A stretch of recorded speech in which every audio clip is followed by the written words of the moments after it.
ये फिल्म भारतीय reserve bank के वित्तीय जागरूकता संदेश के अंतर्गत ग्राहकों को जागरूक करने हेतु बैंकिंग में होने वाली धोखाधड़ी से बचाव एवं वित्तीय समावेशन के उद्देश्य से बनाई गई है।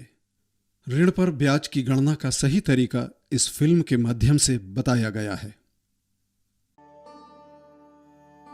अरे रामू भैया, कहाँ चले सुबह सुबह? राम राम मुखिया जी। राम राम राम राम। मुखिया जी, सुना है गांव में कोई नई कंपनी आई है, वहाँ पे रकम जमा करो तो ज्यादा ब्याज मिलता है, और अगर उधार लो तो कम ब्याज लगता। वहीं जा रहा है मुखिया जी।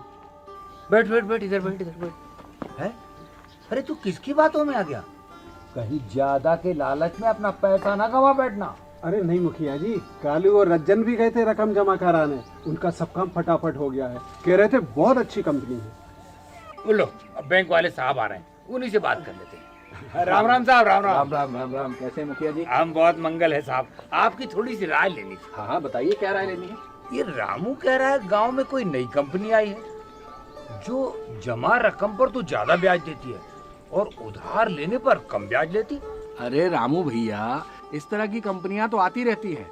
यही कंपनियां लोगों के साथ धोखाधड़ी करती हैं और रिजर्व बैंक के दिशा निर्देशों का पालन भी नहीं करती। ये कहते हैं कि हम 2% ब्याज की दर पर लोन देते हैं। जब लोन ले लो तो पता चलता है कि ब्याज तो 24% से भी ऊपर निकल गया है, और जब शिकायत करो तो कागज दिखाते हैं, कहते हैं कि भाई हम तो इसी तरह ब्याज की गणना करते हैं। लेकिन साहब, ये बैंक ब्याज की गणना करते कैसे? मान लो तुमने 10% साधारण ब्याज की दर से 100 रुपए का ऋण लिया, तो साल भर का ब्याज कितना हुआ? 10 रुपए। और मान लो यही ऋण तुम 5 वर्षों के लिए लेते हो, तो 10 गुणा 5 यानी 5 वर्षों का ब्याज हुआ 50 रुपए। लेकिन साहब, सुना है कि बैंक तो चक्रवृद्धि ब्याज पे गणना करती है।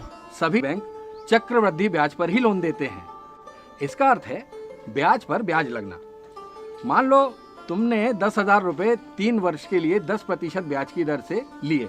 अब इस पर चक्रवृद्धि ब्याज लगना है, तो पहले साल 10,000 का ब्याज हुआ 1,000 रुपए, और दूसरे वर्ष जब इस पर ब्याज की गणना होगी तो मूलधन पर तो ब्याज लगेगा ही, और जो पिछला 1,000 रुपए ब्याज था उस पर भी ब्याज लगेगा। तो बताओ रामू भैया, कितना ब्याज हुआ दूसरे वर्ष का? 10,000 पे 1,000 और 1,000 पे 100, मतलब कुल 1100। बिल्कुल ठीक। यदि तुमने अपनी उधारी की किस्त समय से जमा नहीं करी तो ये रकम बढ़ती जाएगी। मूलधन पर तो ब्याज बढ़ेगा ही बढ़ेगा, ब्याज पर भी ब्याज बढ़ेगा। इसीलिए किस्त तुम्हें समय पर चुकाना चाहिए, और ऋण भी बैंकों से ही लेना चाहिए। आई बात समझ में कि नहीं आई? आ गई मुखिया जी। अब हम आगे से रकम जमा भी बैंकों में करेंगे, और अगर उधार की जरूरत पड़ी तो बैंक से ही लेंगे। ये हुई ना समझदारी वाली बात।